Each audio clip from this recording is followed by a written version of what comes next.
Hey guys, today I'm going to show you how to turn this into this. Are you ready? Let's get started. This is one of my favorite summer squash casseroles. Look in the description to get the recipe, and I'll also have links to some of the equipment we're going to be using in this video. We're going to start by greasing a 9x13 baking dish. I like to use a glass or Pyrex one for this recipe, but you can use a metal cake pan. You can put shortening on one of two ways. You can either use a piece of wax paper, scoop some out, and then put it in. I feel like I have less control. So I usually just stick my hands in.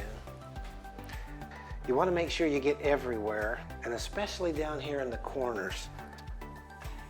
Then I just wipe off the excess with a paper towel when I'm done. Now we got this ready, we'll set it aside and put this away. It's easier to clean up as you go. In addition to the baking dish that you're going to cook it in, you're also going to need two pans, pretty good sized one and a medium. This one just has to hold butter and the stuffing mix. And you're also going to want a mixing bowl to put some of the other ingredients in and stir up before you put it in there. Whenever you're cooking, you want to start with whatever takes the longest and work from there. For this recipe, prepping the veggies is going to be the long lead time item. I'm going to start by peeling and dicing the zucchini squash. These squash were grown in our garden.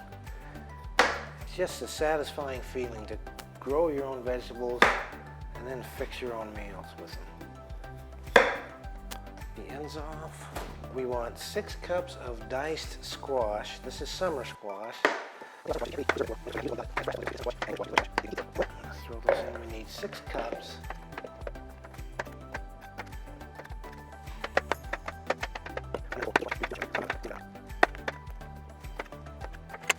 Six cups of diced summer squash. Half a cup of diced celery. It says cut it at an angle. Celery. Half a cup chopped onions. Looks perfect. Put that in. You can shred the carrots with any one of these types of things. This is a fine grater. That's a coarse grater. This one captures it while you shred it. I'm going to use our salad shooter that we got when we got married. I don't want to dirty another measuring cup if I don't have to, so I'll do half and another half. The larger pot, we're going to put 2 cups of water in, and then this, and we're going to heat it until it boils. Make sure you turn it on the right stove.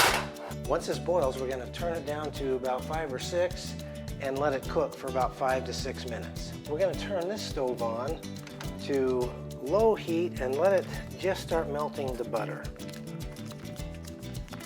Now in this bowl, we're going to put these other ingredients. The soup, 1 cup shredded cheese. All right, so there's a half.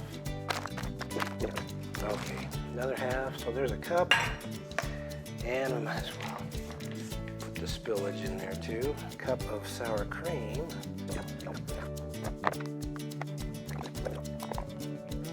The veggies are boiling back here, so I'm turning it down to about 5.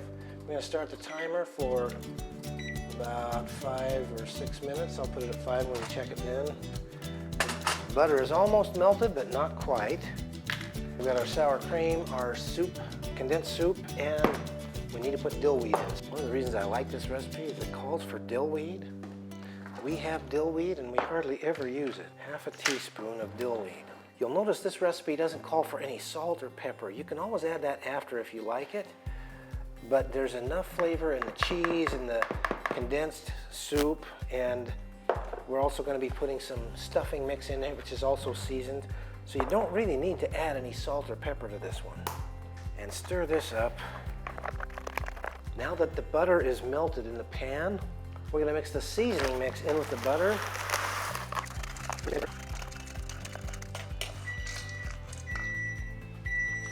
Okay, veggies are done. I turn the stove off. We want to eyeball about half of this. We're going to put half on the bottom and just spread it out as evenly as we can go. It's a thin layer, but it adds a lot of flavor. When you read most recipes, usually the first thing it says is to preheat the oven to 350. Since it takes about 20 minutes to prep all the food and only about 5 minutes to preheat the oven, I'm starting the oven to preheat now. Now I'm going to drain the vegetables. Vegetables drained, we're going to pour them into this soup and sour cream mix. There's the oven preheated.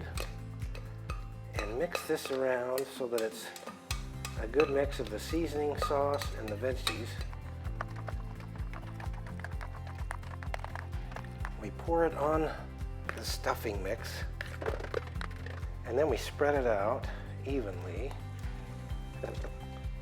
Now we put the rest of the stuffing mix on top and spread that as evenly as we can. Now it's ready to go in the oven. And we'll set the timer for 30 minutes. When the casserole's in the oven, it's a perfect time to clean up the dishes. Remember that food always tastes better in a clean kitchen, and you're never done until you've cleaned up. If you're enjoying this video, make sure you give it a like.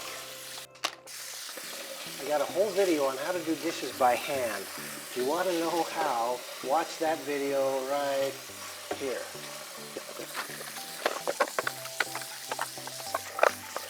This channel is geared for young men growing up without a dad. If that's you, then I hope you'll subscribe.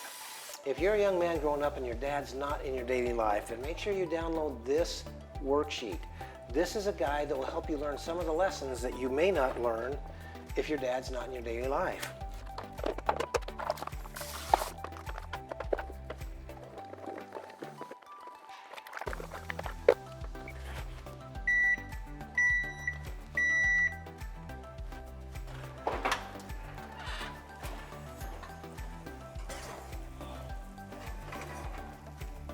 I have got a lot of fond memories of time in the kitchen with my mom, with my grandma, with my siblings while we were fixing meals together. Think of the memories you can have when you're making this summer squash casserole. If you're new to cooking, you'll want to watch this video about how to meal plan and grocery shop. It'll help you do it more effectively and for less money. Always remember, you can still succeed even if your dad's not in your daily life. And you do have a dad that loves you. And I'll see you on the next video.